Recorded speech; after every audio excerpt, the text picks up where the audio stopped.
communities. We still have some of the highest rates of overdose deaths, but we're making positive strides as we are across the country. Some of the CDC data shows a decrease, and I want to thank Dr. Volkow for coming to West Virginia and coming back maybe to West Virginia for visiting. We just had Dr. Hodis there as well, and we're really pleased because of what's going on at the Rockefeller Neuroscience Institute. I think he was pretty wowed to see what WV is doing in the innovative and groundbreaking work that we're doing there. As a child of two parents who had Alzheimer's, I don't want to just find ways to keep people in a steady state. I want to find ways to cure, and I think that's what the NIH is all about. So other area of interest for me is the Childhood Cancer STAR Act. I did that with Senator Reid. So Dr. Latai, thank you for coming to my office and looking forward to hearing about how you're going to grow our clinical trials in that area. So with that, I'm going to go ahead and turn to Senator Baldwin for her opening statement.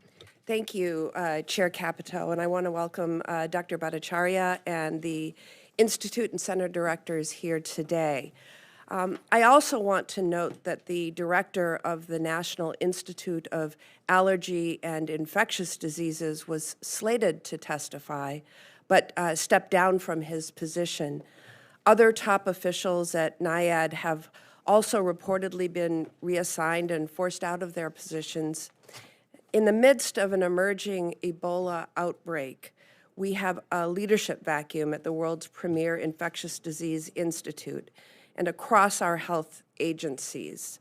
This is of great concern. And that, of course, is in addition to the unprecedented termination and forcing out of thousands of career scientists across the NIH as part of this administration's anti-science and, frankly, anti-vaccine bent. Over the past 16 months, the Trump administration has waged war on science. And I'm not talking about isolated policy disputes or partisan disagreements. I'm talking about systematic dismantling of longstanding research programs and the deliberate erosion of research institutions that make America the global leader in biomedical innovation. Across the country, researchers, universities, cancer centers, children's hospitals, and patients are experiencing disruptions because this administration has thrown NIH into chaos. They have terminated over 5,000 NIH grants, slashed nearly a quarter of the NIH workforce, and cut the number of new research grants by more than 2,000 or 22%. That cut was largely due to a policy that the OMB director cooked up that requires NIH to expand multi-year funding, forcing the entire cost of a multi-year grant to be paid in advance. This wasn't based on science or boosting the discovery of new treatments and cures. This was a political decision. And as a result, NIH spent $2.5 billion more on multi-year funded grants in fiscal year 2025 than it did the year before, an unprecedented amount. And what that means is that $2.5 billion was locked away in bank accounts for future years' expenditures that can't be spent on research now or today. That's $2.5 billion that could have funded over 2,000 more research grants, each one a shot we didn't take at discovering the next medical breakthrough. There is simply no reason to do this. All it does is dramatically reduce the number of NIH grants funded. Take cancer research. Last year, the National Cancer Institute funded 334 or 21% fewer new research grants. That's 334 fewer opportunities to discover new cancer treatments and cures, an untold number of patients and families that won't benefit from this research. And this was the case across the NIH. The National Institute on Aging, the primary funder of Alzheimer's disease research, funded 438 or 33% fewer grants last year. That's not creating stability for researchers. it's kicking the chair out from under them. I pushed hard to limit multi-year funding in our fiscal year 2026 bill. And although we included a provision that prevented the administration from doing even worse damage, I was disappointed that we weren't able to do more to stop it. This chaos has ramifications across the country. Hiring freezes are hollowing out research labs and forcing institutions to rescind job offers to young scientists. Clinical trials are being canceled or postponed. For decades, NIH funding decisions were guided by scientific expertise and independent peer review, as they should be. Now, political appointees and ideological screening decide which grants get funded. Researchers are spending more time trying to decipher shifting political priorities than finding treatments and cures. Groundbreaking research is being stifled. Notices of funding opportunities that NIH uses to solicit research on specific topics are down by 90%. These specialized funding calls are necessary for type 1 diabetes research, expanded access for ALS, and cancer and HIV research. Even after this committee provided $415 million in increased funds for NIH in this fiscal year, the White House delayed getting that money out the door and left NIH unable to fund research for 40 days. I can't comprehend why this administration is so hell-bent on sabotaging the life-saving research NIH supports, but they are doing so at every turn.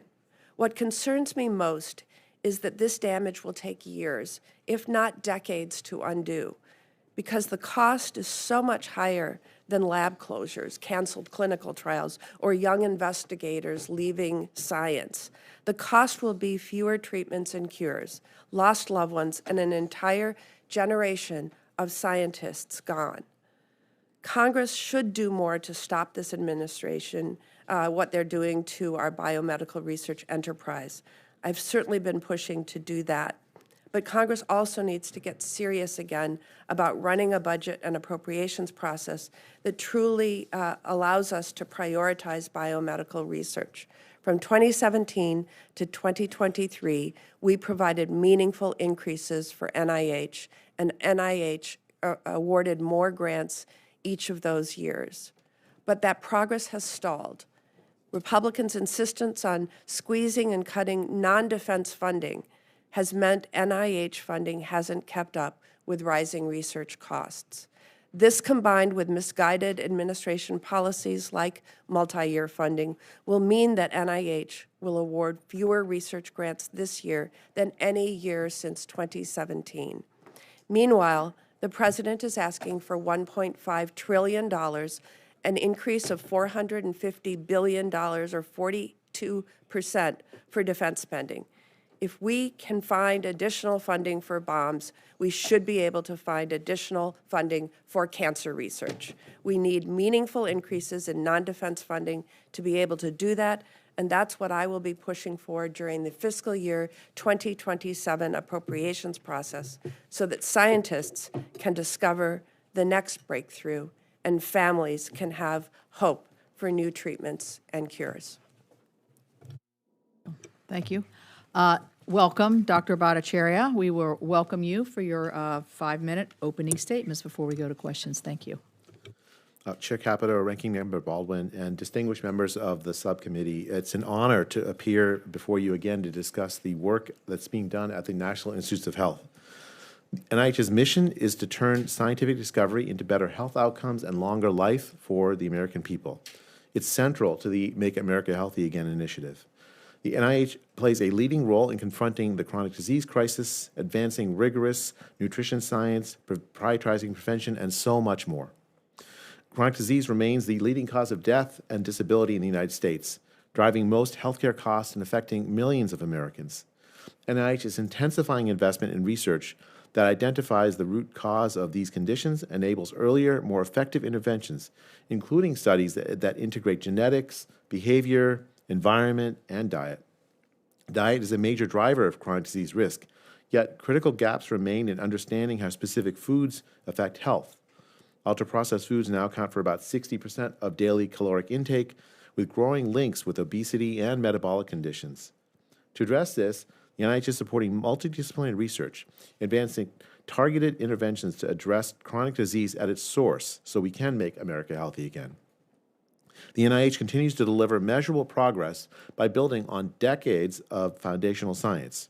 Our sustained investment in basic research is resulting in transformative clinical advances across multiple areas of medicine. In 2019, President Trump announced the Ending the HIV Epidemic Initiative, predicting that we could essentially eliminate HIV in the United States by 2030. Decades of NIH investments in basic science laid the groundwork for drugs like lenacapavir, a long-acting antiretroviral agent. A single injection lasting 6 to 12 months offers near total protection against HIV acquisition. Together with other antiretrovirals also supported by NIH research, this provides a credible pathway for ending the HIV transmission in the United States in coming years. Gene-based therapies have never shown more promise than they do now. CRISPR-based gene editing has led to not just one, but 2 treatments that can cure sickle cell anemia, a disease long thought untreatable. NIH-funded researchers built on this same platform to deliver personalized therapy to an infant with a rare and previously fatal condition, baby KJ. Enabled by the NIH Common Fund, this treatment edited genes directly in the liver to correct a lethal mutation so that baby KJ will live a long and healthy life. NIH is harnessing advances in artificial intelligence and data science. For example, NIH-supported researchers recently developed AI tools to match patients to clinical trials more efficiently, reducing the barriers to participation and accelerating access to potentially life-saving therapies. NIH is advancing partnerships to expand the frontiers of biomedical science. We're proud to work with NASA on the Artemis II mission through the Avatar project, which uses cells from astronauts to create organ-on-a-chip biosystems. I think my colleagues have brought an example, if you can show around, to show how, to model how deep space radiation and microgravity affect human biology.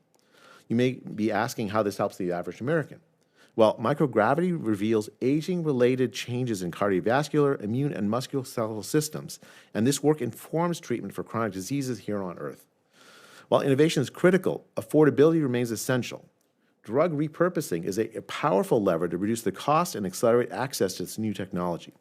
Testing FDA-approved drugs for new indications can happen faster and with less risk than for new drugs.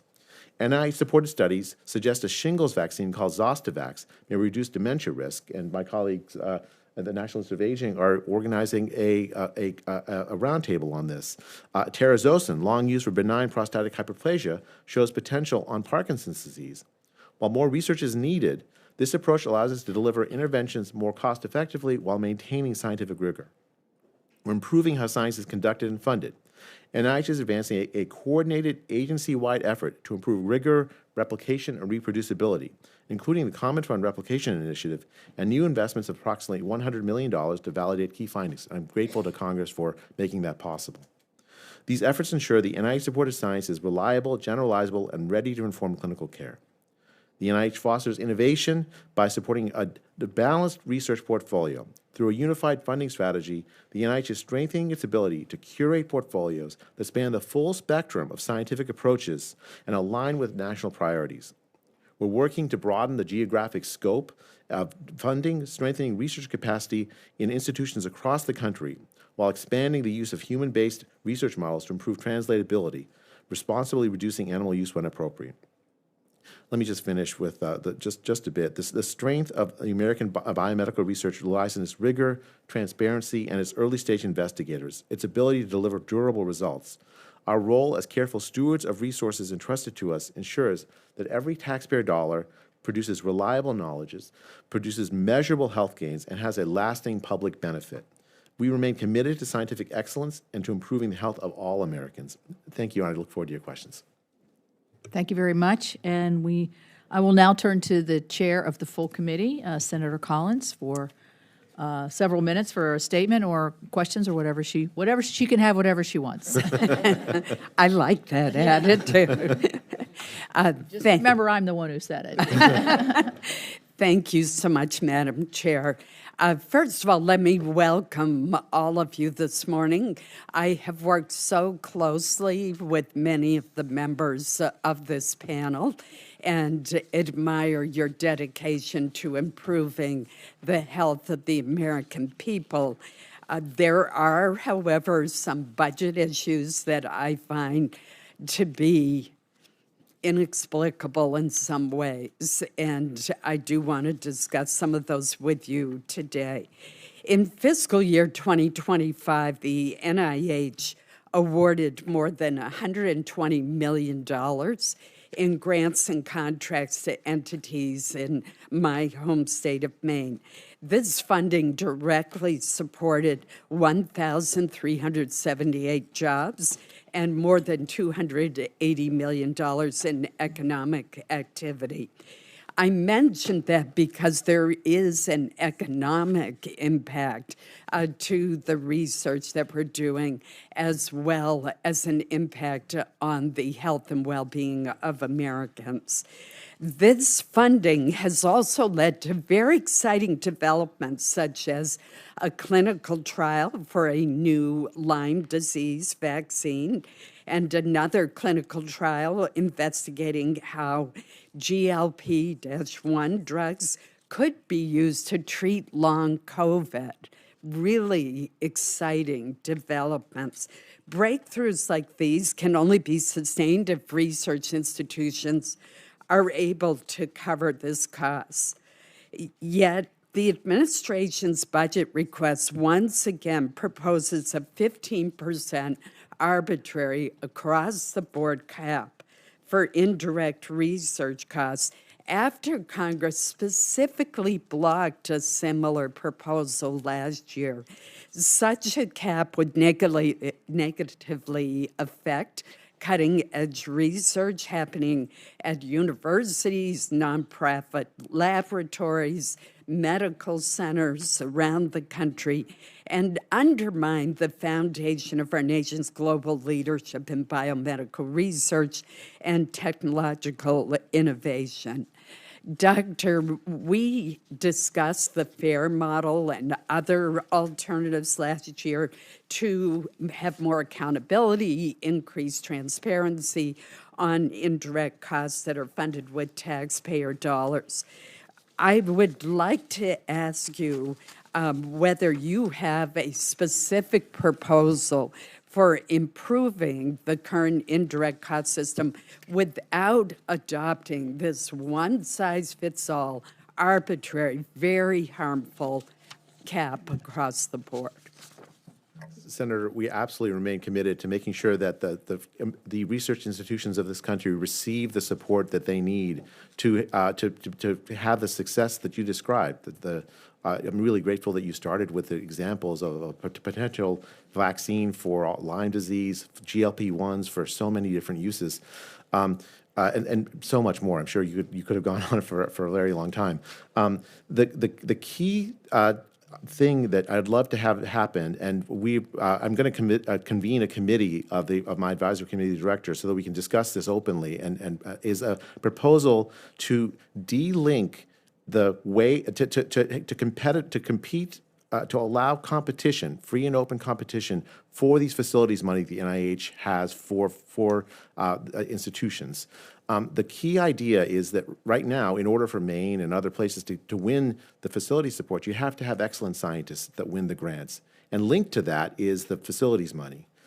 But in order to have people win the grants in the first place, you have to have attract the great scientists to your facility. You have to have great facilities. This catch-22 guarantees that our investments in institutions will be concentrated. 20 institutions get about a third of our facility support. We need to fix that. And I'd love to work with you all, and I know we've had such great conversations about this, to de-link this connection and then allow there to be sort of more open competition for the facilities money by places like Maine, like Kansas. Like I visited so many of these of great institutions across the country where there's so many great scientists, We need to make it easier to build up facilities.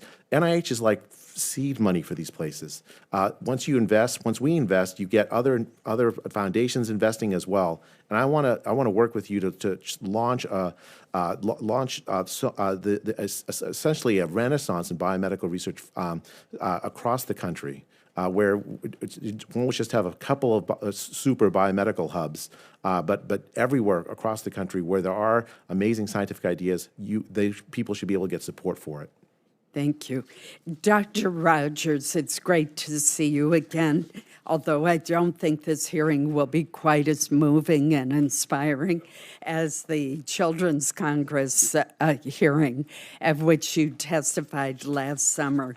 Seeing all those delegates with type 1 diabetes from across the country, including little 6-year-old Caroline from the state of Maine, who traveled to share her story, was truly moving.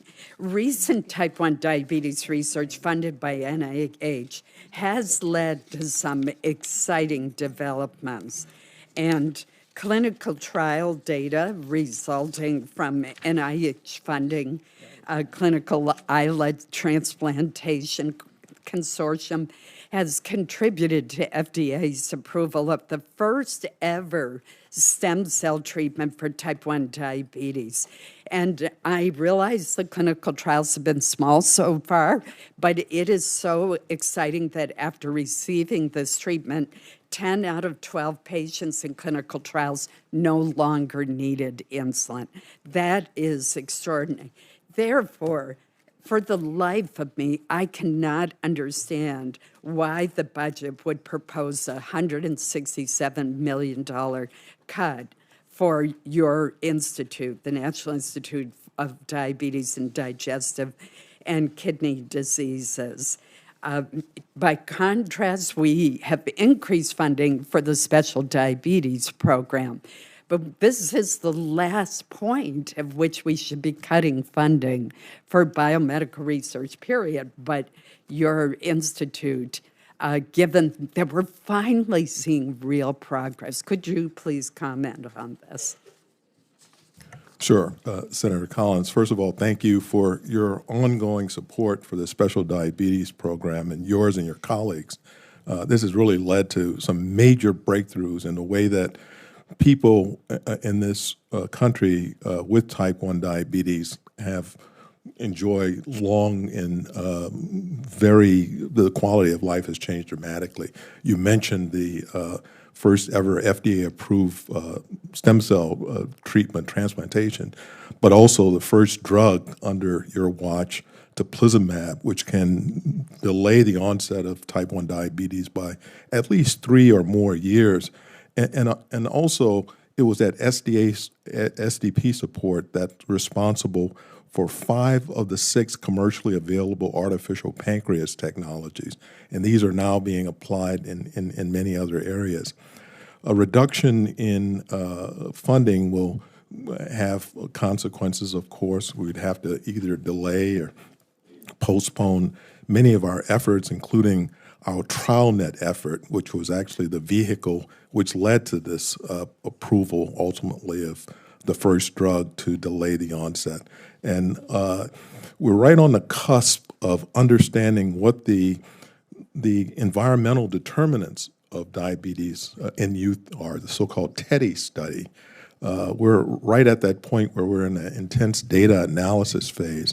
This could certainly delay that to some extent.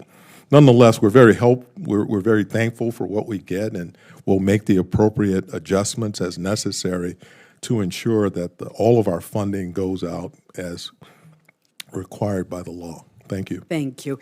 Thank you, Madam Chair. I know I've gone over my time. I will submit for the record questions on Alzheimer's disease, which is also one of our top priorities, and women's health care grants. Great. Thank you. Senator Baldwin. Thank you.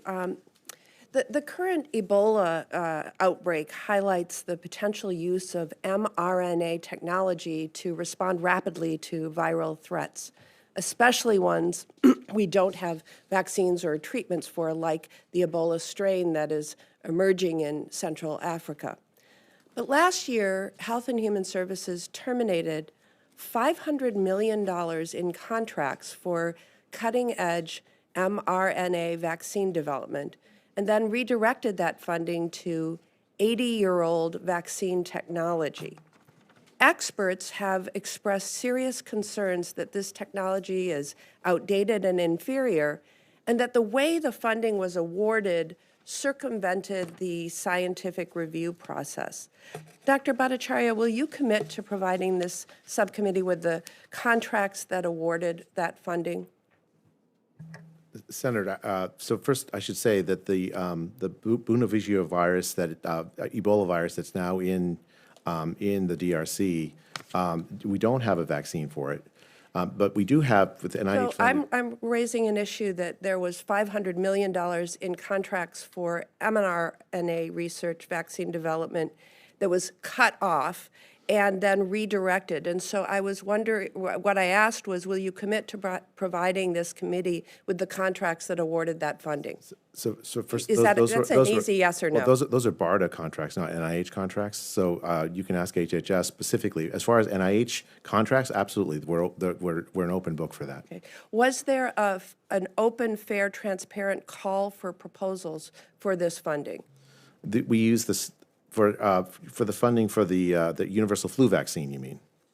For the funding that was taken from the mRNA contracts and redirected?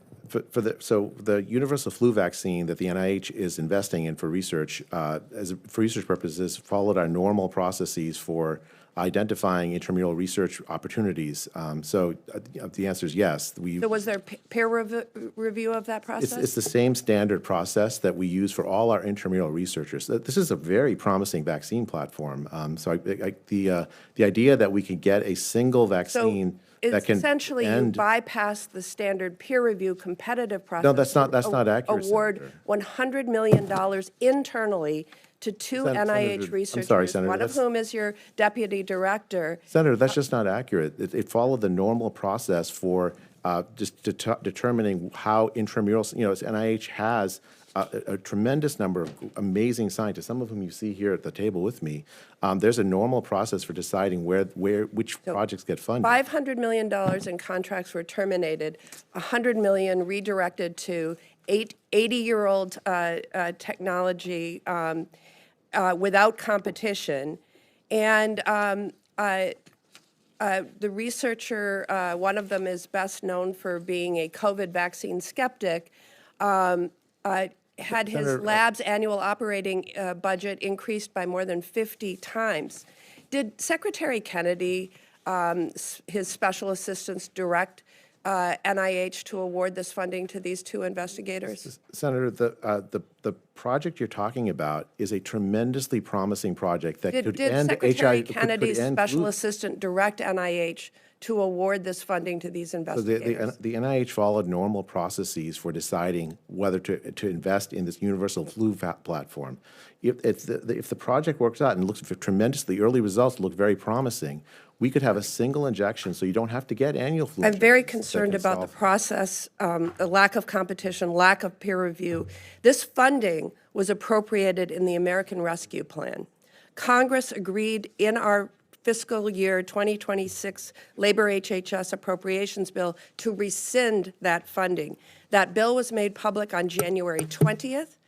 NIH obligated this funding on January 31st, well after the bill was public, but 3 days before it was enacted into law and would have been rescinded. In late January, did anyone at NIH discuss needing to award this funding before Congress rescinded it? Senator, we followed the law on allocating the funding, and we've allocated it to a very promising project that promises to end the need for annual flu vaccines with a single injection that can protect people from the flu forever.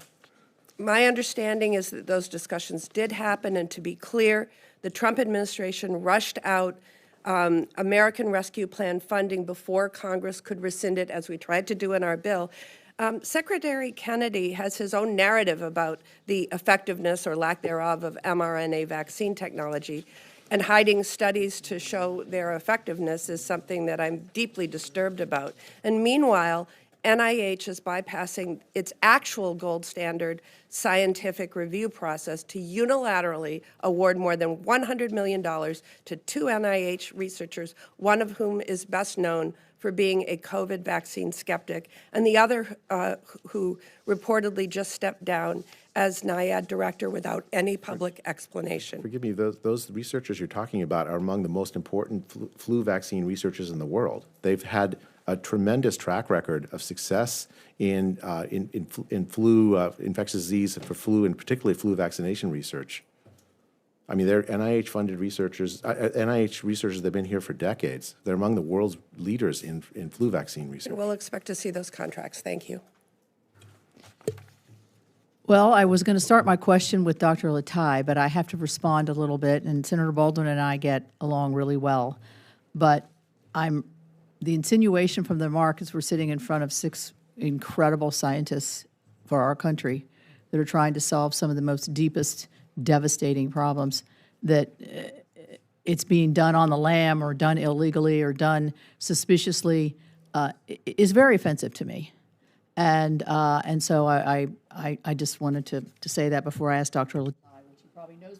He knows what I'm going to ask him, I think.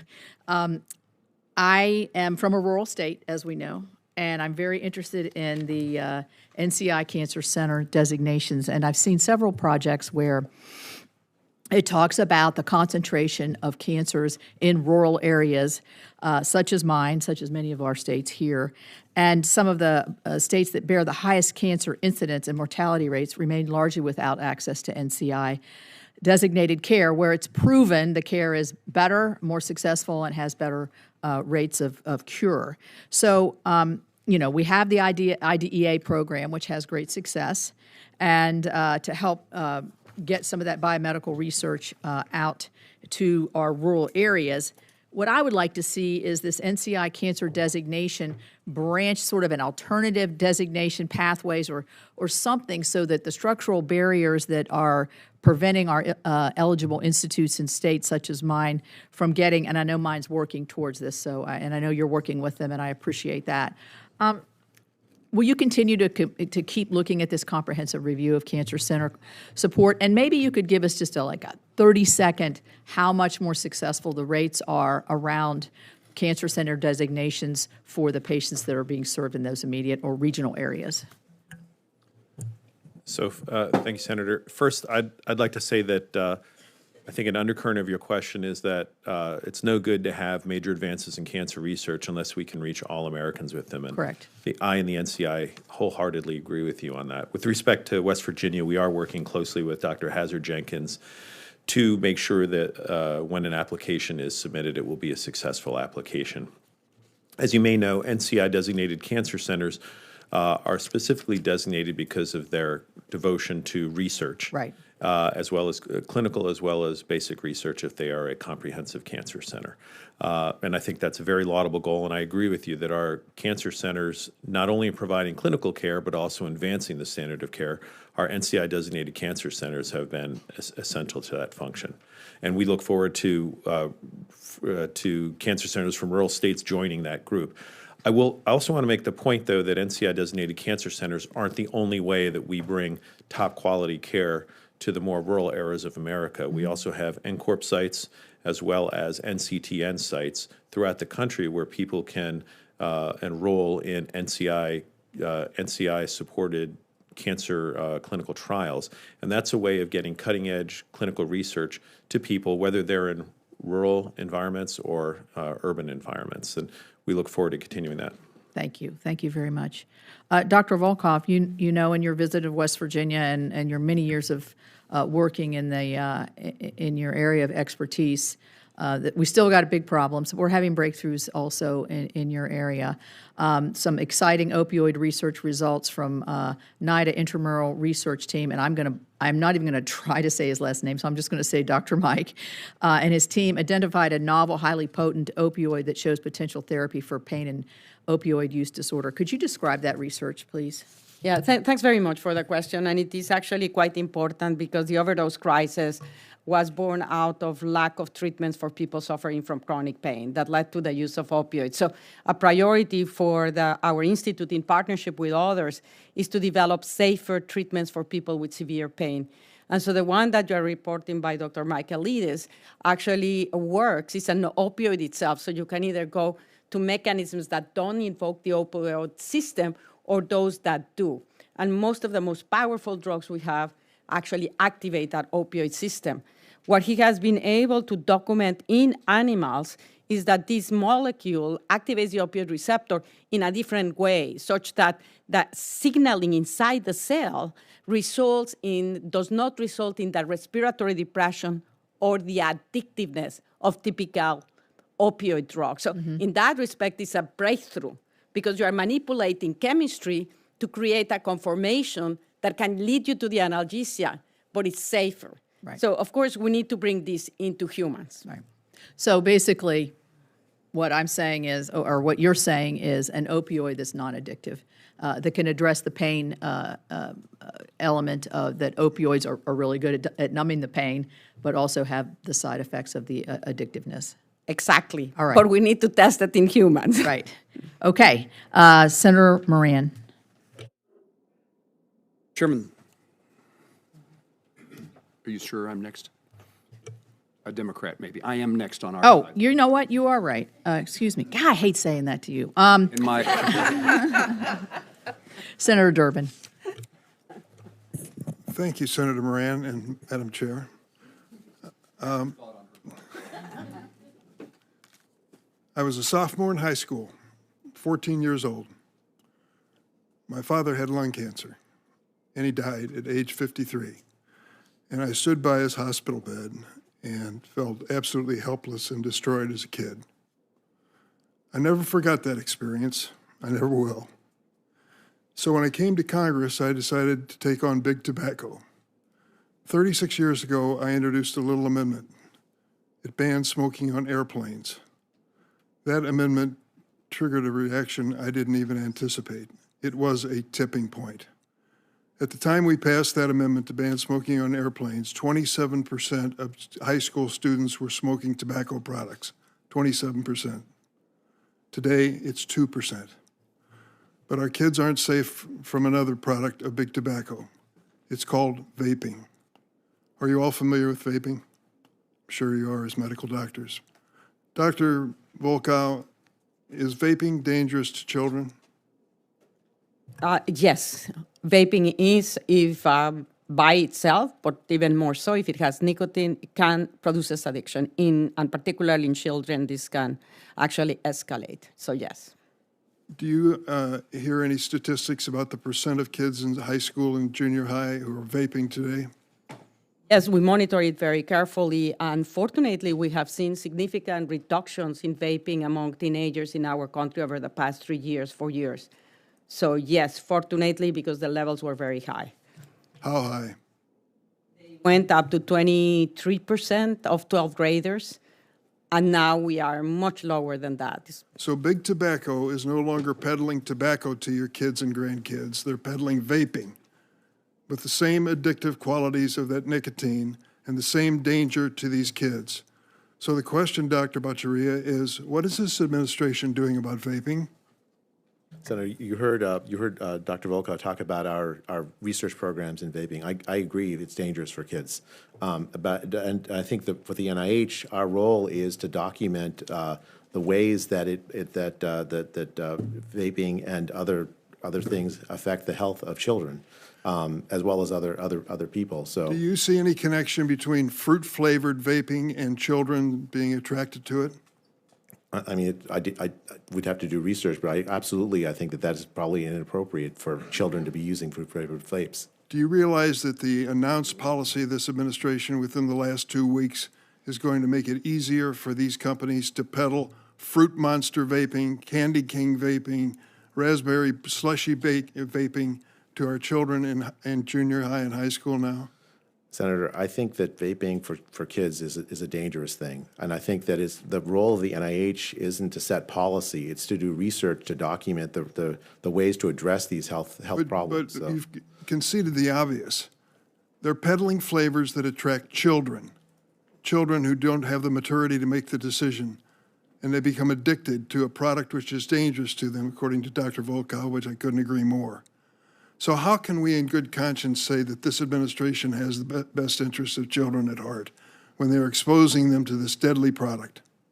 Senator, all I can say is about the NIH's commitment to make sure that we study this issue as fairly and evenly, objectively as possible in a rigorous way. We don't need a study. We need action.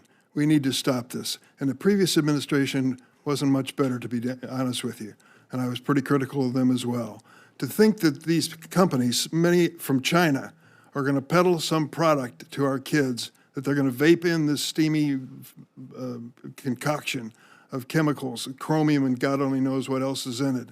And we're going to look the other way, as this administration says, let's have some more fruit flavors on hand for kids to dabble in and to try to make a decision. Does this make sense to you?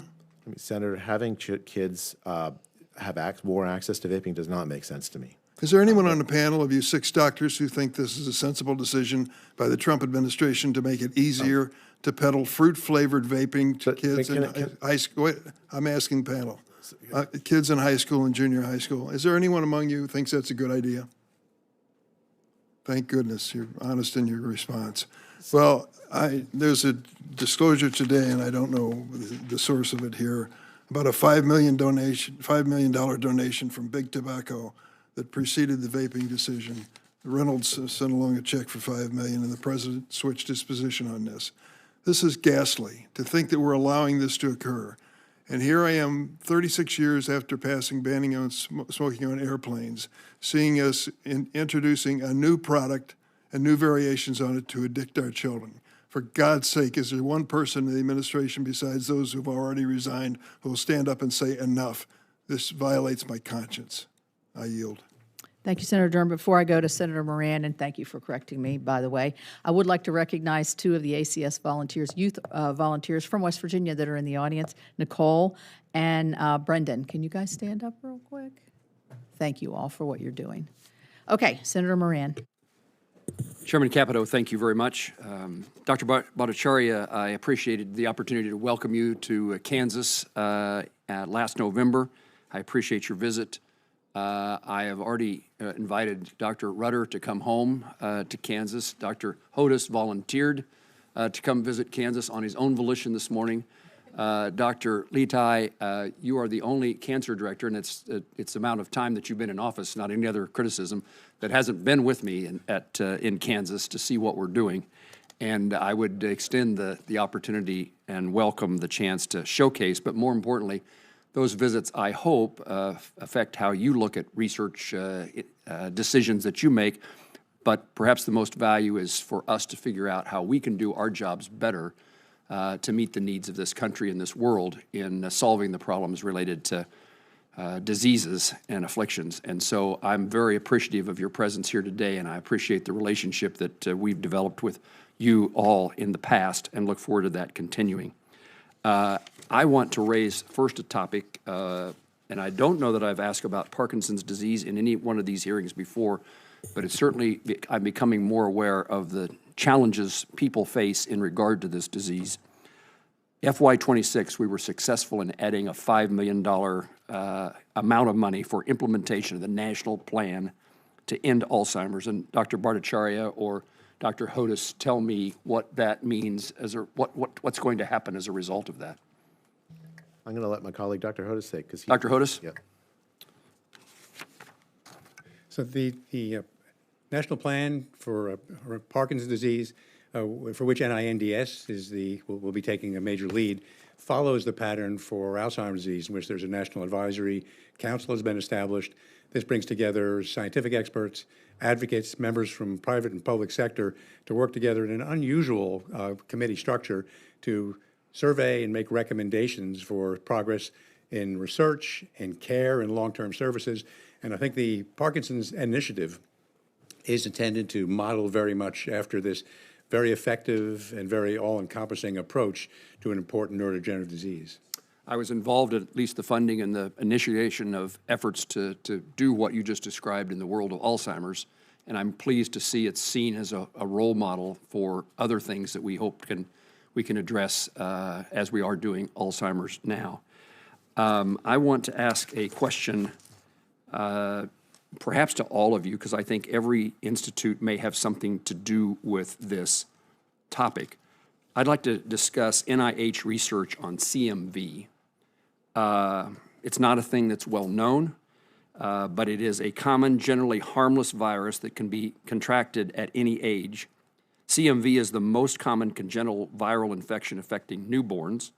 According to the CMV Foundation, 1 in 200 children born with congenital CMV each year. When transmitted to a child during pregnancy, the virus is often symptomless, but in some cases can lead to developmental disabilities and medical conditions in children. I'm telling you something that you know, but I want my colleagues and I to understand what I'm talking about. There are treatments that are available for children who are born with congenital CMV and display symptoms like hearing loss if administered. That treatment is administered to that child shortly after birth. But there's a current patchwork of approach across our states for screening, testing, treatment. In Virginia, you have a hearing test on the birth of a child. In Kansas, you do not. And my question is, NIH has funded CMV research for decades, and in recent fiscal years, there's been dozens of new grants awarded for the study. Would you speak to the developments in this issue that I've raised? So thank you, Senator, for bringing to the attention of the country this problem. Cytomegalovirus, the virus you're talking about, can absolutely, when infecting children, cause some of the conditions you talked about, including hearing loss.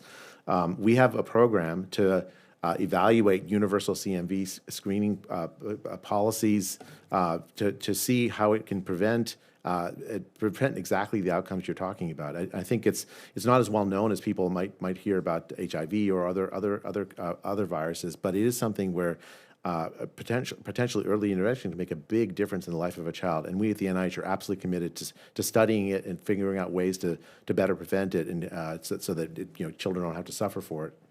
Are there any other directors that have comments on this topic?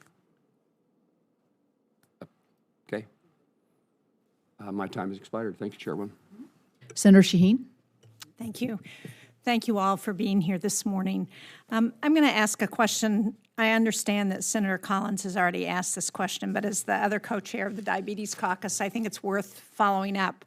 And I'm going to direct this to you, Dr. Rogers, and to Dr. Bhattacharya, because as we all know, the federally funded research through NIDDK, through the Special Diabetes Program, has really made a difference in advancing diabetes treatments, which is not only smart from a personal perspective to help those people who have type 1 and type 2 who require insulin, but it makes good policy sense because it saves money in the long run.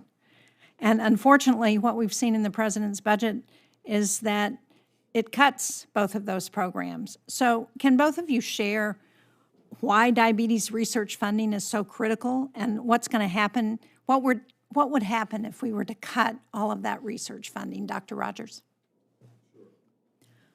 Thank you for the question. And again, thanks for your long-term support on not only the special diabetes program, but other forms of diabetes, which has been extremely important. On the type 1 diabetes front, we're really, while we've made a lot of major findings and accelerated the course so that really the care and the quality of life has really changed vastly over time, there are some discoveries that were right on the cusp of having a second level of impact. And I would say, we know that people that have type 1 diabetes, for example, are potentially genetically prone, but it's something in the environment, a trigger that turns on their immune system. We have screened a large number of people, followed 8,000 kids from birth to the age of 15, and we just concluded enrolling and completing the data collection on the last patient about a year ago. We're now in a phase in which we're analyzing these data using artificial intelligence and machine learning. And should there be a cut, this may be delayed in actually answering this question. If it turns out, of course, it's something in the diet, then dietary modifications would be in order. If it's a viral or some other etiology, quite likely there are multiple causes of triggering. But those are the things that we're just on the cusp of learning. We have, in terms of a cure of the disease, developed ways to expand stem cells derived from patients. We've got an FDA approval for that. But now we're trying to figure out how to get these stem cells in large volumes in the patient to restore it. I'm very familiar with that, the islet cell therapy, and Vertex, which has a new partnership with Lonza in New Hampshire, is working on that, and we've seen some really amazing results, I think, from that. I'm going to stop there because I'm about to run out of time, but I want to go to Dr. Volkov because you have been so helpful over the years from your research in addressing substance misuse and the opioid challenges we've had in New Hampshire, and we've appreciated that, following up on Senator Capito's question about where are we. So I would like you to give us an update on some of the new research, if you would, to address substance misuse. But I would also like to just register, Dr. Bhattacharya, my concern about merging NIDA with the National Institute on Alcohol Abuse and Alcoholism and cutting the funding at the same time by $165 million, I think at a time when the country's still recovering from this opioid epidemic. That is not the time to do that. But can you update us on some of your new research? No, and thanks very much for that question. And yes, we've done significant progress in actually, fortunately, in reduction in overdoses from opioids across the country, but the numbers are still very, very high, and we cannot forget about it. And the other issue that is very relevant is there are certain states where that is not happening. And particularly, for example, the reduction in overdose deaths is not as apparent in rural areas. So some of the states actually still are seeing increases in overdoses. It has become more complex because it's not just opioid, but it's also stimulants. On the front of research, there's obviously some extremely exciting areas that look quite transformative. Particularly, I'm interested on a comment that Dr. Bhattacharya said related to repurposing. We're observing that the GLP drugs, which are the medications we use for obesity and diabetes, are actually leading patients to spontaneously stop taking them. And that's a very, very exciting area of research. In parallel, as was being described also, as we understand with the Brain Initiative how the brain works, and tools to actually modulate it, we now have new ways of treating substance use disorder. And two, we are getting into the space with drugs to be able to optimize the way that we can help the brain recover itself from harms through neuroplasticity. So this is a time of enormous amounts of discovery, and we're trying to translate them into products. Thank you. Thank you very much, Madam Chair. Senator Hyde-Smith. Thank you, Madam Chair, and I certainly appreciate the panel for being here today. You're all truly outstanding, and we have some Mississippians here. It takes a long time to get from Mississippi to here, but our folks that are interested in these healthcare issues traveled. I'm thrilled to have Ashley Parker here that has survived cancer. And Ashley, will you stand up too?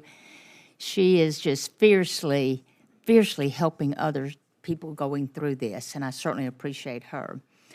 What we're dealing with in Mississippi is the University of Mississippi Medical Center.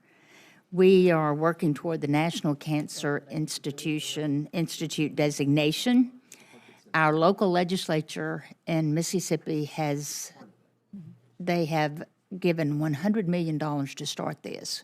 We expect to break ground this fall in this. This is one of the most exciting things that we have going in Mississippi in healthcare. We've made a lot of progress in recruiting professionals, recruiting scientists, just the top there that are wanting to come help us. And we cannot be more excited about this for a cancer center and a research institute.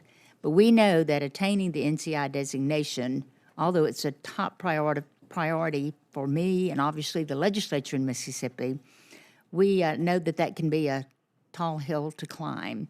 And Dr. Alute, I'm going to direct this to you and just ask about your commitment in maintaining open communication with UMMC, the University Medical Center there in Jackson, and my staff during this process, including meeting with UMMC leadership to identify ways that we can support this very important project in Mississippi.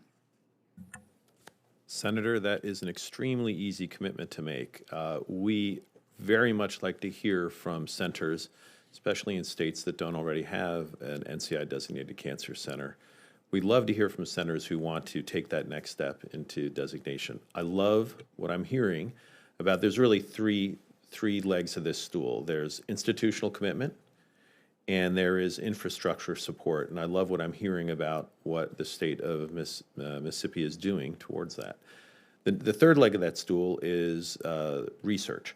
And it's very important, a very important part of the NCI designation is that there is a commitment to research. I actually am already familiar with some very high-quality research at University of Mississippi. I've worked for a couple of years with Dr. Pier Paolo Claudio and his wife, who are doing excellent work in functional precision medicine there, and I look forward to continuing to help them. So I know that excellent research is taking place in Mississippi. It's very easy for me to say that with our Office of Cancer Centers, we very much look forward to working with the staff at University of Mississippi to make this a successful application. Thank you very, very much for that encouraging answer, for sure. And and Dr. Lutte, I also appreciate knowing that you have your support and commitment. And I'd like to follow up on some things that Senator Capito made comments about, addressed in her questions about the challenges some states face toward NCI designation. We both represent very rural states, and we have so many areas that just don't have access to good health care. And they're under-resourced states that they just don't have the same longstanding biomedical research infrastructure for various reasons, obviously, that, we're small areas, but the funding of those pipelines and institutional capacity of heavily funded states, yet our need is immense. That's where we find some of our sickest patients in these rural areas. And Dr. Bhattacharya, I would like for you to comment on this as well, about the commitment to supporting rural and historically under-resourced areas and academic medical centers pursuing the NCI designation and sustainable cancer research that we are certainly putting our best foot forward in Mississippi trying to address. Senator, we are absolutely committed to that. Again, a very, very easy ask, as Dr. Lutte said. There's at the NIH, we have many programs to make this happen. I'm looking for more. The IDEA program to make sure states like Mississippi and institutions in Mississippi have a chance to get NIH funding. The Care for Health program to make sure that patients in rural areas and other hard-to-reach places have access to the best clinical trials. We want to make sure that Americans, no matter where they are, benefit from the fruits of biomedical research, and scientists, no matter where they are, if their ideas are good, have a chance to get NIH funding. Great. You all do an excellent job, and I'm so impressed with all of you and the things that are to come, and your interest and your commitment and your dedication, your motivation to address these is very, very applauding. Thank you very much, Madam Chairman. Thank you. Senator Schatz. Thank you, Chair, Vice Chair. Thank you to the panel and everybody who does all this important work, who you represent. Dr. Bhattacharya, this subcommittee's investment in NIH has helped Hawaii to recruit top-tier talent and develop treatments and cures. Hawaii has a shot at a $100 million grant to grow our workforce focused on AI in cancer research, but it's been sitting in administrative review at HHS for 6 months. Do I have your commitment to unstick this decision as soon as possible? I'll absolutely look into it, Senator. I have a deep commitment to make sure that the Hawaii, the native populations, tribal populations, and others places have the support from the NIH to do research that can only be done in those places. Thank you. And on the Native Hawaiian and Pacific Islander Health Research Office, Native Hawaiians and Pacific Islanders have less access to care compared to other Americans and suffer worse health outcomes, which is why 3 years ago, with the support of this subcommittee, we launched the NIH's first ever Native Hawaiian Pacific Islander Health Research Office. Last year, it was funded at $5 million. Do you commit to staffing up this office? Absolutely, yes, Senator. Thank you. Last year, and again in my office last week, we talked about health disparities research. You agree with me that there are fundamental biological differences that are worthy of scientific inquiry, and that is not DEI. Some examples of biological differences and disease rates include Ashkenazi Jews and Tay-Sachs, African Americans and sickle cell disease, women and osteoporosis, Asian Americans and liver cancer. Do you still agree that we should keep studying these disparities? Yes, absolutely, Senator. We are absolutely committed to making sure that the NIH studies the health problems of everyone in the country, and we have to take into account the biological realities when we study them. Any research that we fund has to be actionable, it has to be rigorous, and has to be in scope. And that's not DEI research. That's research that addresses fundamental health needs of people who are, no matter who they are. We just saw a 73% drop in the awards for the National Institute on Minority Health and Health Disparities. And you just issued 7 competitive awards totaling $6 million. I just want to make the point that is, every time I talk to you, I'm reassured, and every time I see the amount of money spent on health disparities research, I am not reassured. And so there seems to be a disagreement between the scientific community and appointees of President Donald Trump and someone else somewhere else in the administration who is alleging that this kind of scientific inquiry, that this kind of health disparity research somehow has a liberal bent, right? And I think it's preposterous, and I'd like you to, look, I don't want to get you in trouble, okay?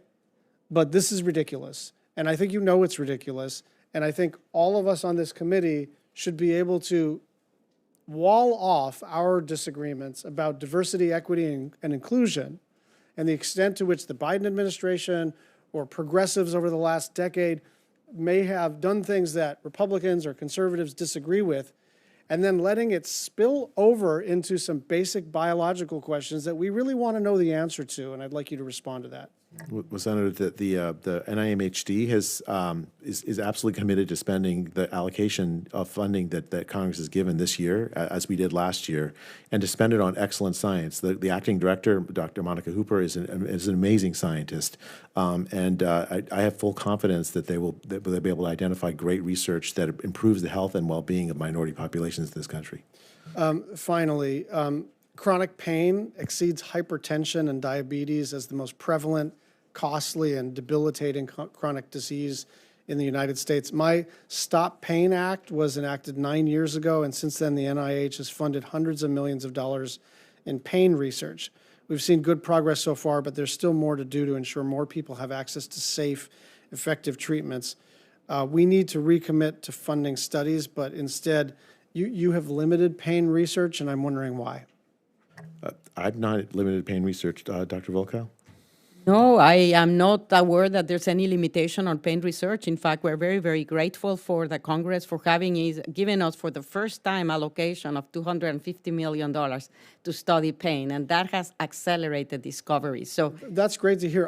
What I have here is that there are staffing cuts at NIH's Office of Pain Policy and Planning.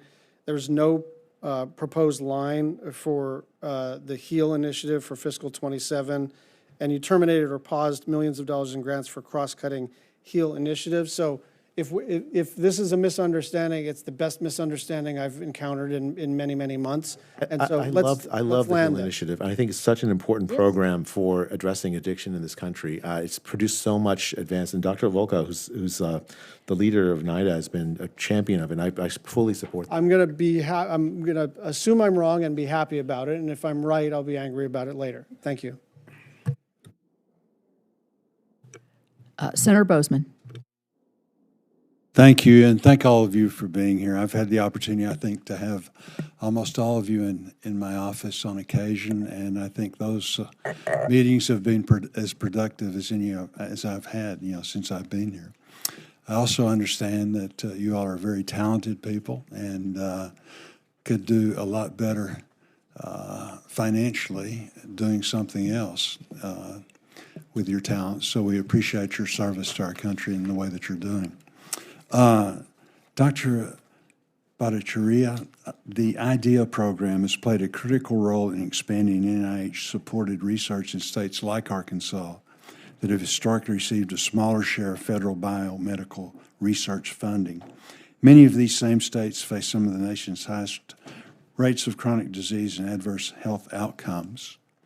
Can you discuss the impact of the IDEA program that it's had on strengthening research capacity, improving health outcomes in these states, and how NIH can continue to ensure that the benefits of scientific innovation and economic growth reach communities across the heartland? Senator, the IDEA program is such an important program for exactly the reason you said. I think it's like 23 states that have difficulty, frankly, getting NIH funding. About a third of our portfolio goes to about 20 institutions. And that's a mistake, because it means that we are underinvesting in the research capacities of the whole rest of the country, where there's so many great ideas and people who need access to the kind of research products that we have.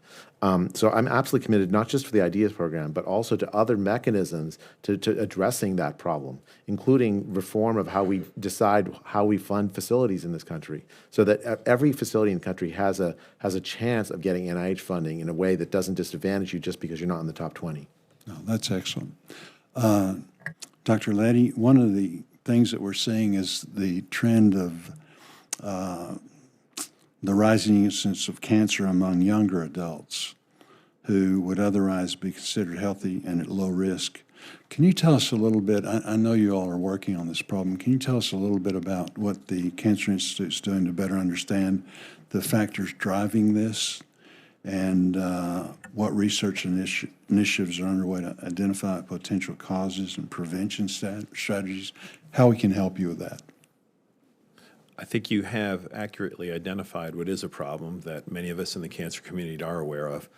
I would say while there are several cancers that we are following with respect to increasing incidence in young people, the one that most captures my attention is colorectal cancer, because that's a cancer where we've actually seen an increase in cancer mortality in young people, not just cancer diagnosis. So we have several avenues. One is in our population science efforts, we are trying to identify, are there any tags, are there any features of people getting this that are different from other people? I have to say, so far it's been a puzzling problem, and it's difficult to assign a single cause. You might think, oh, it's obesity. Well, it's not so simple. It's really probably not connected to obesity. We do know that colorectal cancer notoriously has environmental cues, so there may well be environmental cues, but we have not identified those yet. Among some of these cues is the microbiome. There's some very interesting research, some of it funded by the National Cancer Institute, indicating there might be particular microorganisms that contribute to this, particularly in young people. This is very early research. We need to, I would say, solidify that.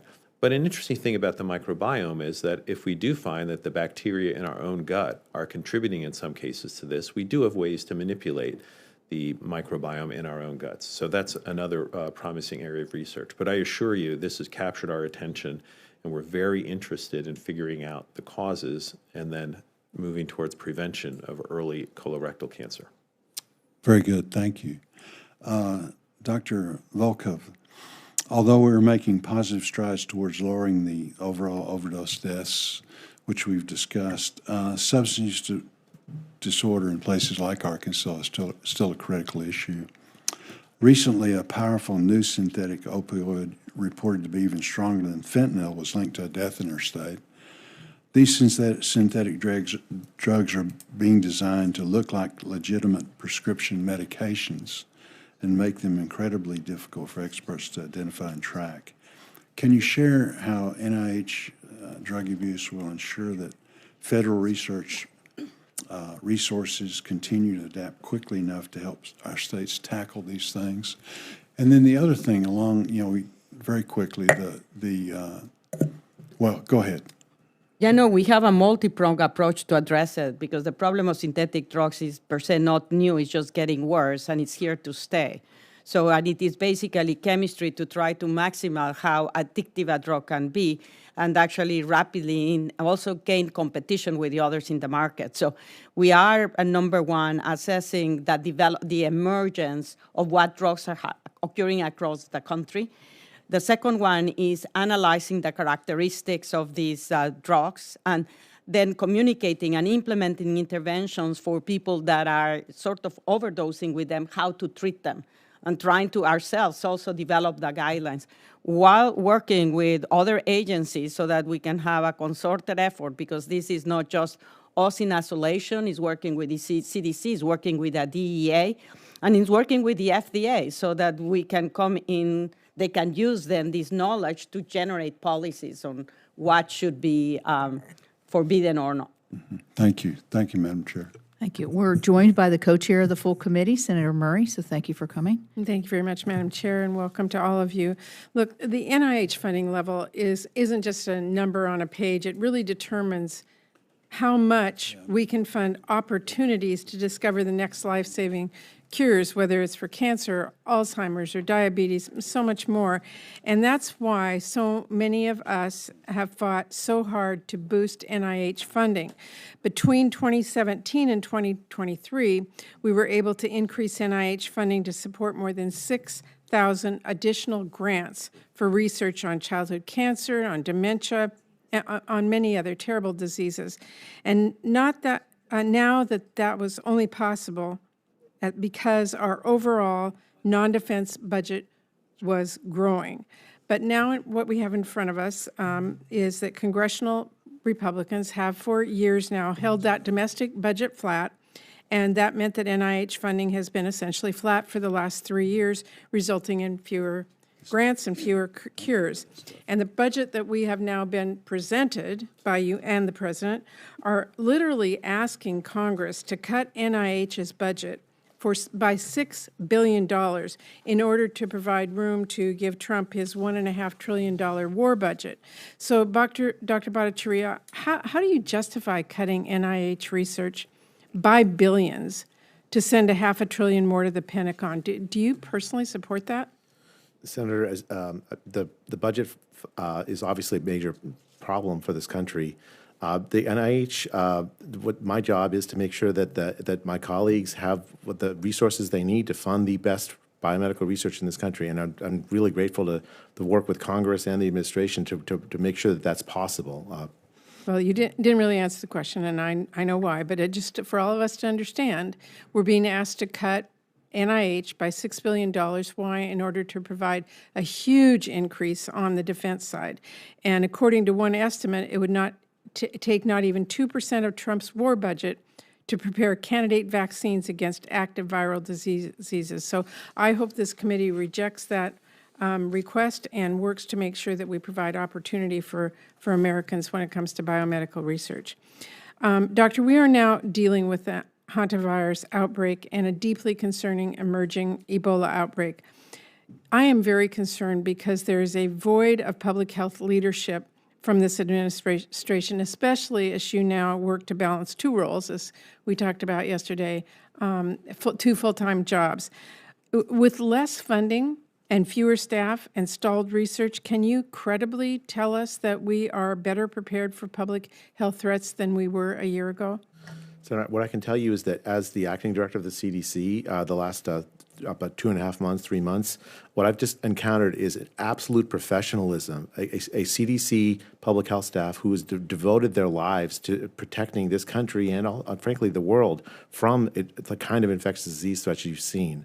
The hantavirus outbreak, for instance, which the CDC has played such an important role in addressing, is largely contained in part because of the professionalism of the CDC employees that I've had the privilege to lead. Yeah, I don't doubt the professionalism, and I greatly admire everybody who's doing this hard work, but the reality is we are behind. I just heard that at least 8 of the top 10 officials at NIAID are no longer in the roles, and that includes the Institute's director, its top allergy and immunology scientist of nearly 30 years, and the microbiology and infectious disease director. we need to have those people on the job right now, and this is, I think, deeply concerning to all of us as we look at that. And this administration has also terminated over 1,000 infectious disease research grants, terminated $500 million in promising mRNA vaccine contracts. Our best bet for a rapidly developing vaccine as we are looking at hantavirus and Ebola. So I'm just really concerned that you have even terminated NIAID funding for a group that was studying the exact type of hantavirus that caused the deadly outbreak that we're dealing with right now. We've lost 4,000 expert staff. I know you're scrambling to rehire, but it just seems like we have dismantled our infectious disease research and developmental pipeline, and we will pay the price. So let me just address that. So the NIAID is such an important part of the NIH. Yeah. For many years, it has had civilian biodefense as among one of its goals. We've shifted the focus of the NIAID to address diseases and conditions that people actually have, including the hantavirus, including Ebola and so much else. And we also shifted the priorities to prioritize allergy and immunology. That shift means that we need some new leadership. The folks you're talking about are still at the NIH, but they've been assigned to places where they can help with the changed mission of the NIAID to focus on infectious diseases and on allergy and immunology. Well, I would say we need both, and I'm very worried that these people. Civilian biodefense. I don't think the NIAID should play a leading role. We are a civilian agency, and we should be focused on the threats to health that Americans actually face. For instance, like ending the HIV epidemic, we need implementation science. So I've asked the NIAID to bring scientists who are excellent at implementation science. So because we have the tools we need, the technological tools. We just need to understand how to use them to end the HIV epidemic. That's going to mean a new set of scientists and expertise at the NIAID. We have had that, but I've just increased the emphasis on that. I want to use the NIAID for addressing the health needs of the country. Okay, so I hate to interrupt you, but I just am telling you, we are watching this. It's deeply concerning. I know you're trying to justify it, but I think at a time when we are seeing these kinds of outbreaks, that it is disconcerting to all of us to see the public health side of CDC, NIH lose a lot of their experts. Let me ask you one other question, because I want to ask you about the Pediatric Trial Network, which funds studies into safe use of medication for children. Are you aware that last year's NIH Pediatric Trial Network received only part of its funding? I know there's some contracting issues with it. I'm absolutely committed to making sure that we do have opportunities for children across the country to work on clinical work, participate in clinical trials. Let me ask you specifically, because it received $11 million. That is $7 million less than in 2024, and researchers were told by NIH that this year's funding is going to be even less. In fact, researchers at Seattle Children's Hospital are going to have to stop their work investigating how pain medications can be safely used to help some of our sickest children as they face surgery and hospitalization.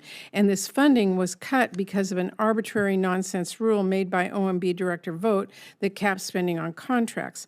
We have more than 4,000 children from 29 different states. They're currently enrolled in active trials, including in my home state of Washington. Do you know what will happen to all that data and infrastructure that was built to conduct these pediatric trials? Senator, we make sure that any trial that's ending, make sure that we have the data that from those trials as part of the contract, the process. It is hundreds of samples have been wasted. That is what I'm being told. Blood samples from more than 400 children and other tissue that was given selflessly. So labs are closed, and scientists across the country are really looking at what is being lost here. And the worst part is we have kids who are not able to receive evidence-based treatment. So I am watching this, and I am deeply concerned, and so are many families in my state. Senator, we've invested in a new PICU at a pediatric intensive care unit at the clinical center at the NIH campus so that we can expand our research on very, very sick kids. I'm absolutely committed to I make appreciate sure what you're saying there, but I'm telling you, I'm seeing the reality on the ground at Seattle Children's that is deeply concerning. We're happy to connect with you to make sure that we can address that.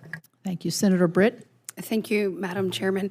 Dr. Bhattacharya, thank you so much for your commitment to ensuring that life-saving and life-changing research continues and is seen through to fruition. I know this entire group is responsible for that. You are giving people hope and giving people an opportunity to live another day, and I just want to tell you how grateful I am for that and what an honor it is to stand alongside you in that. I want to pick up on something that we heard earlier from my colleague from Hawaii. Dr. Volkow, I appreciate your leadership at NIDA. When we're looking at addiction and we're looking at different abuses, your research has really been groundbreaking. One of your areas of study is actually gambling addiction, and we are seeing that run rampant. You could ask any 15 through 30-year-old about people gambling and the prevalence of that addiction amongst their peers, and you will be startled by what you hear. Can you talk to me a little bit about what we know about gambling disorder and what characteristics make some groups uniquely vulnerable to this addiction? Thanks very much for that question, and I think this is an important issue that deserves attention. To your very specific question in terms who are the highest risk is teenagers. Yep. That transition from teenagers to young adults, and that what we are seeing is a significant rise in gambling, whether it is through sports or other means among young population as well as in adults. And so if you look at it from our understanding, from the biology, we know that the circuits involved with addictive behaviors to drugs actually overlap with those that leads to compulsive use of behaviors like gambling. We are also very interested in determining if therapeutic interventions that we are using for addictive drugs can have beneficial effects for gambling addiction. So that's another area. But I do think it is crucial that we educate the public and that we mount prevention interventions that can protect children and adolescents from gambling disorders. So I want to talk about prevention. When you're looking, though, real quick, so you're saying younger people, and I have found in research that I have seen that it seems to be younger men, it's even more prevalent in that space, but this addictive behavior can occur with any young person. They're susceptible to what is driven to them, and then they get into a pattern that they cannot get out. And we see if they start this earlier, am I right, that will continue, the prevalence of that continuing through their life is significant. You just mentioned prevention. Senator Blumenthal and I dropped the GAME Act this week, where it bans digital marketing to teenagers, to underage individuals for gaming. Right now, we're seeing that not be the case. We think that could make a significant difference if they're not being driven that marketing. Do you agree with that? I would agree from what we know, absolutely. Okay. And that could prevent them from getting exposed. Okay, and that's we've got to do something. You just mentioned it's the next generation. We continue to hear these stories. We continue to see the data, but yet Congress continues to be feckless when it comes to actually dealing with what's happening with our young people, with social media, with putting up proper guardrails, and protecting them from these types of advertisements. I mean, the truth is, when you look at things like gaming or pornography, when we all grew up, if that's something that somebody engaged in, you had to actually go somewhere, go to a store, you had to call a bookie, you had to do all of these things to make this happen. All of that is now in the palm of a child's hand. They are being delivered advertisements to gamble. They are being delivered pornography on the daily. And the fact that we are doing nothing about it is absurd. And so I hope that people will take a look at your research and that we will do our job and protect the most vulnerable, which is our children. So thank you so much. Please continue to do that research, and I look forward to working with you. Dr. Bhattacharya, you have been prioritizing early career researchers. Just real quick, I don't have much time, and I have one more question. I wanted to ask about just early stage investigators and how you're making sure they're able to compete with more well-established investigators to make sure that we have the best research and that we're creating a pipeline where America continues to dominate. And then then I also wanted to just have a quick question about rural health care. We talked about clinical trials. I heard some of my colleagues talk about that as well. It's important that those occur, and then it's important that those are accessible to every single individual, regardless of their zip code. So I'd also like to know what NIH is doing to make that more obtainable in places that are sometimes unreached. Thank you, Senator Britt. So on early career investigators, very quickly, we have a funding strategy called the Unified Funding Strategy that allows institute directors that you see here to identify projects that are at the cutting edge, which tend to be early career investigators that propose them, and prioritize them for funding. We're also going to continue the training grants and all of the sort of standard investments we make and double down on those, because I completely agree with you. Our investment in early career investigators is vital for the future in biomedical research in this country. Dr. Rudder, would you mind talking about investments in rural health and? Absolutely. Thank you so much, and thank you for your question. I would also just agree with the idea that we are at NCATS supporting in our Clinical and Translational Science Awards program many more early training career development programs and early research programs. So we're excited about that. In terms of rural research, Senator, I'm also from a small western town in Garden City, Kansas. And so this is very personal to me. With the large Clinical and Translational Science Awards program, we work with the Idea State programs, and we work with other hubs and spokes that the CTSAs also award. And through that, we've developed a rural health network within that program called the CORS program. And what they're doing is they're funding rural pilots, they're funding workforce models that they can share across what they're learning and doing, and they're solving common barriers that exist within the rural environments. And this has been very critical to those activities. And so in a way, the CTSA program, even though it is not necessarily in and of itself in rural environments, it is partnering with those who are and helping to disseminate the research findings to get it out into those communities, things like digital health and telemedicine, to be able to disseminate those findings more broadly. I'd love to continue to work with you on that. Thank you. Thank you. Thank you. Senator Reed. Thank you very much, Madam Chairman. Dr. Bhattacharya, we're looking at a Ebola outbreak in the Democratic Republic of Congo and Uganda, which the WHO has declared a world emergency.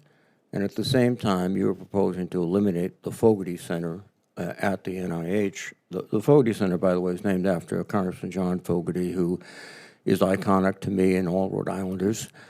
And its mission is to train workers and researchers, particularly in developing countries.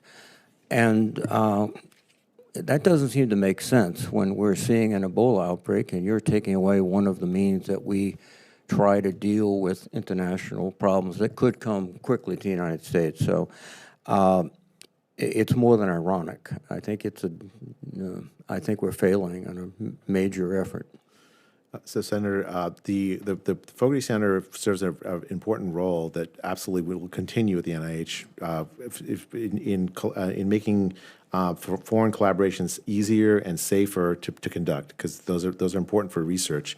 As far as the Ebola response, just this morning I spoke with the Minister of Health at the Democratic Republic of Congo with my CDC hat on. Again, I've just emphasized the professionalism of the CDC staff that have been working on the Ebola outbreak. We've been collaborating closely with the Ministry of Health in the DRC. We have a country office there that is 30 different professionals of epidemiologists, a whole host of expertise to address this outbreak. I can assure you, Senator, that they're well equipped to help the DRC. The DRC has had 16 Ebola outbreaks in the last few years, and the CDC has led the way in helping address each and every one of those outbreaks. Are any of those Congolese or Ugandan officials graduates or associates with the Fogarty Center over the years? Do you know where they are these days? I'd have to go talk. I would request you do that. I think you'd be surprised, because I think you'd find at least one or two of them in key positions had some experience with the Fogarty Center. One of my most memorable moments was co-sponsoring the Childhood Star Act with the chairwoman. We have funded it at $30 million every year. In fact, President Trump signed it in 2018. I would hope that you would not only continue the funding and get a commitment to do so at 30 million, but increase it to 50 million. We've been trying to do that over the last several years, both House and Senate. Can you commit to the $30 million level of funding at least? I mean, Senator, we talked about the STAR Act before. You know my support for it, for the research that comes from it. I mean, as far as like particular funding levels, I'm really grateful to work with Congress and with the administration to make sure that those initiatives, which are really vital, and I share your commitment to that, to continue and expand if we possibly can.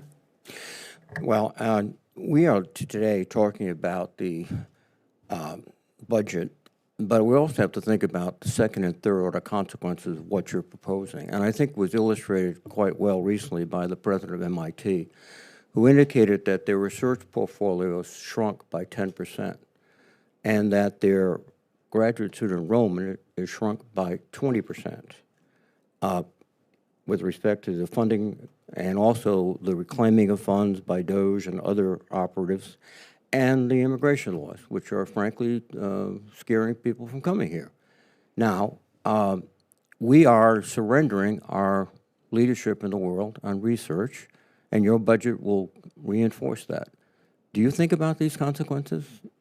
Well, Senator, we were grateful last year to receive the funding that we received from Congress. The previous year there was a lot of accusations that we weren't going to spend the money that Congress had allocated, and we did. We spent, and it's really the testament to the work of my colleagues here and the other institute directors to identify excellent science, to make sure that every single dollar that's been that you all allocate to us goes to improving the health and well-being of the American people.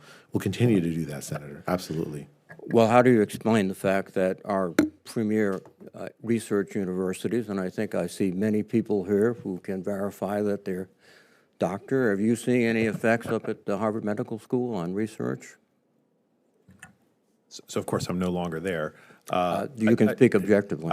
So with respect to cancer funding, I think it's important to recognize that in 2025, despite what was a turbulent year, the NCI paid out more in extramural grants in dollars than we ever have in the past.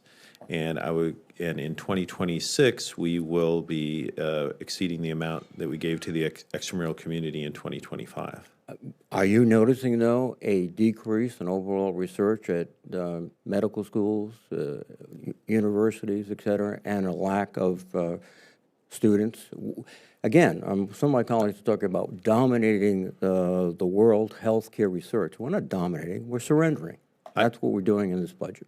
I completely am aligned with the priority of the United States biomedical research community maintaining its dominant role. And there's several ways to do that. I have not seen a decrease in cancer research over the last ship in cancer research. Well, I mean, there are indications, and I won't go on, that our leadership is slipping and the Chinese are moving up in funding aggressively, and this budget is heading us in exactly the wrong direction. Thank you. Thank you, Madam Chair. Thank you, Senator Reed. So that will end our hearing today. I'd like to thank my fellow committee members for a thoughtful conversation, and particularly thank the director and your colleagues for joining us today. I appreciate it. For any senators who wish to ask additional questions for the record will be due May 28th. The hearing record will remain open until then for members who wish to submit additional materials for the record, and I think some members have already said they're going to submit some questions. The subcommittee now will stand in recess, and thank you very much.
Well, good morning, and I want to welcome everyone to our hearing. I'm going to give an abbreviated statement, and I will be adding more into the record. I want to thank Dr. Bhattacharya and all of his colleagues for joining us this morning. This is really an important opportunity to look at the NIH budget from last year to see how we can understand priorities for 2027. I think all of us care a lot about biomedical research. It's long been a bicameral and bipartisan priority, and I'm proud of the work that we did last year, where we secured an additional $415 million for NIH funding. Areas of concern for me, and those at the dais know this, are things, we're ground zero for the opioid epidemic in West Virginia. Communities, we still have some of the highest rates of overdose deaths, but we're making positive strides as we are across the country. Some of the CDC data shows a decrease, and I want to thank Dr. Volkow for coming to West Virginia and coming back maybe to West Virginia for visiting. We just had Dr. Hodes there as well. And we're really pleased because of what's going on at the Rockefeller Neuroscience Institute. I think he was pretty wowed to see what WV is doing in the innovative and groundbreaking work that we're doing there. As a child of two parents who had Alzheimer's, I don't want to just find ways to keep people in a steady state. I want to find ways to cure, and I think that's what the NIH is all about. So other area of interest for me is the Childhood Cancer STAR Act. I did that with Senator Reid. So Dr. Latai, thank you for coming to my office and looking forward to hearing about how you're going to grow our clinical trials in that area. So with that, I'm going to go ahead and turn to Senator Baldwin for her opening statement. Thank you, Chair Capito, and I want to welcome Dr. Bhattacharya and the Institute and Center directors here today.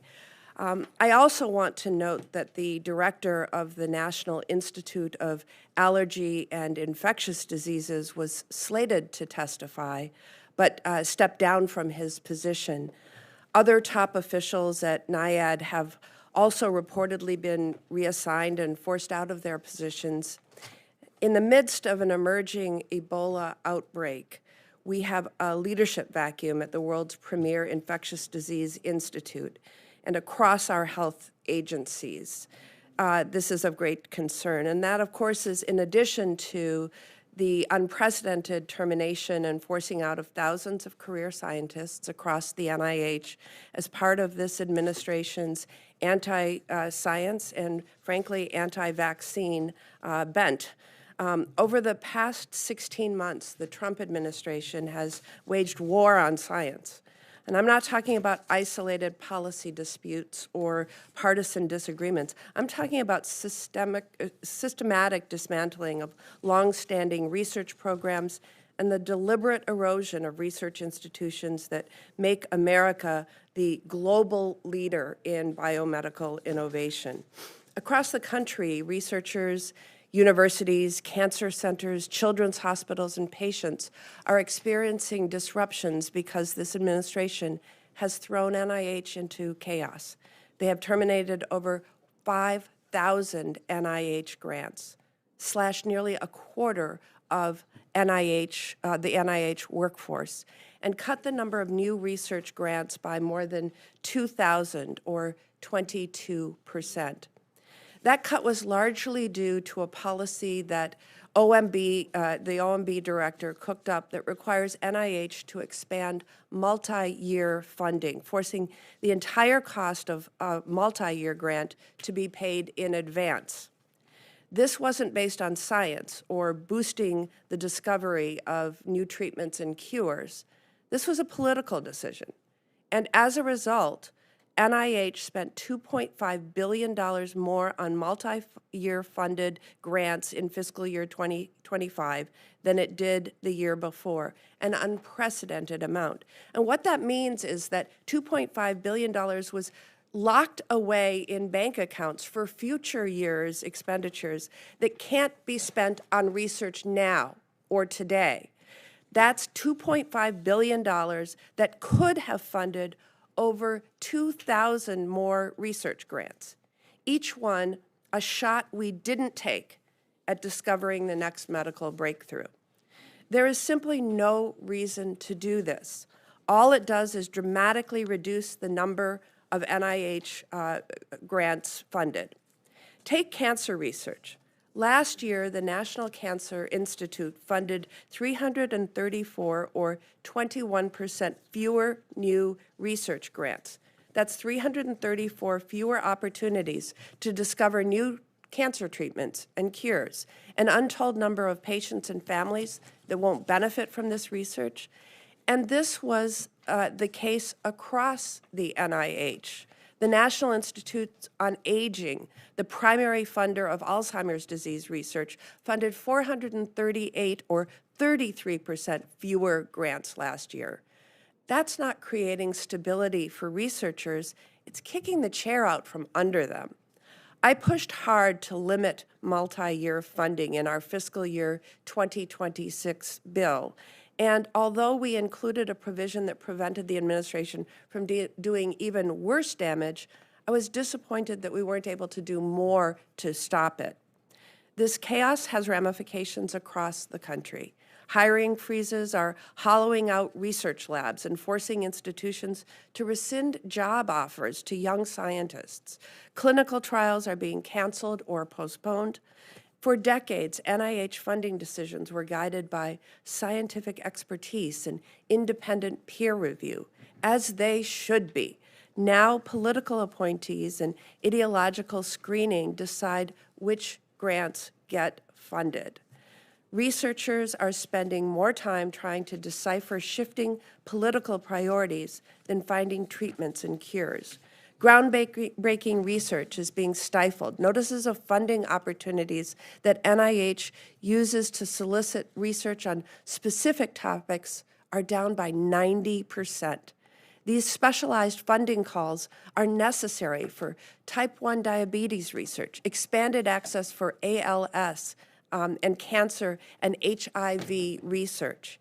Even after this committee provided $415 million in increased funds for NIH in this fiscal year, the White House delayed getting that money out the door and left NIH unable to fund research for 40 days. I can't comprehend why this administration is so hell-bent on sabotaging the life-saving research NIH supports, but they are doing so at every turn. What concerns me most is that this damage will take years, if not decades, to undo, because the cost is so much higher than lab closures, canceled clinical trials, or young investigators leaving science. The cost will be fewer treatments and cures, lost loved ones, and an entire generation of scientists gone. Congress should do more to stop this administration, what they're doing to our biomedical research enterprise. I've certainly been pushing to do that. But Congress also needs to get serious again about running a budget and appropriations process that truly allows us to prioritize biomedical research.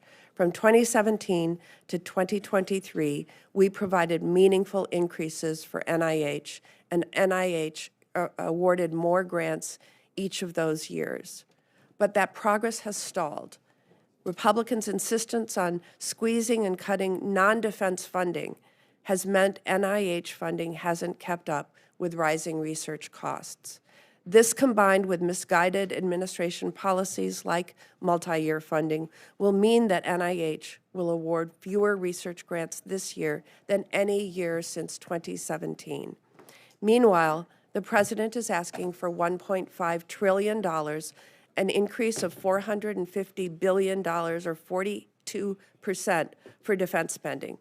If we can find additional funding for bombs, we should be able to find additional funding for cancer research. We need meaningful increases in non-defense funding to be able to do that, and that's what I will be pushing for during the fiscal year 2027 appropriations process, so that scientists can discover the next breakthrough and families can have hope for new treatments and cures. Thank you. Welcome, Dr. Bhattacharya. We will welcome you for your 5-minute opening statements before we go to questions. Thank you. Chair Capito, Ranking Member Baldwin, and distinguished members of the subcommittee, it's an honor to appear before you again to discuss the work that's being done at the National Institutes of Health. NIH's mission is to turn scientific discovery into better health outcomes and longer life for the American people. It's central to the Make America Healthy Again initiative. The NIH plays a leading role in confronting the chronic disease crisis, advancing rigorous nutrition science, prioritizing prevention, and so much more. Chronic disease remains the leading cause of death and disability in the United States, driving most healthcare costs and affecting millions of Americans. NIH is intensifying investment in research that identifies the root cause of these conditions, enables earlier, more effective interventions, including studies that integrate genetics, behavior, environment, and diet. Diet is a major driver of chronic disease risk, yet critical gaps remain in understanding how specific foods affect health. Ultra-processed foods now account for about 60% of daily caloric intake, with growing links with obesity and metabolic conditions. To address this, the NIH is supporting multidisciplinary research, advancing targeted interventions to address chronic disease at its source so we can make America healthy again. The NIH continues to deliver measurable progress by building on decades of foundational science. Our sustained investment in basic research is resulting in transformative clinical advances across multiple areas of medicine. In 2019, President Trump announced the Ending the HIV Epidemic Initiative, predicting that we could essentially eliminate HIV in the United States by 2030. Decades of NIH investments in basic science laid the groundwork for drugs like lenacapavir, a long-acting antiretroviral agent. A single injection lasting 6 to 12 months offers near total protection against HIV acquisition.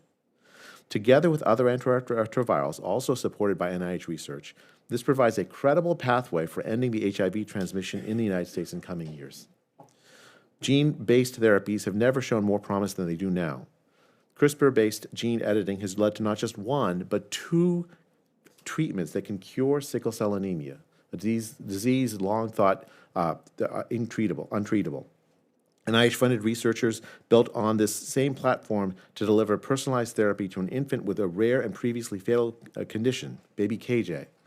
Enabled by the NIH Common Fund, this treatment edited genes directly in the liver to correct a lethal mutation so that baby KJ will live a long and healthy life.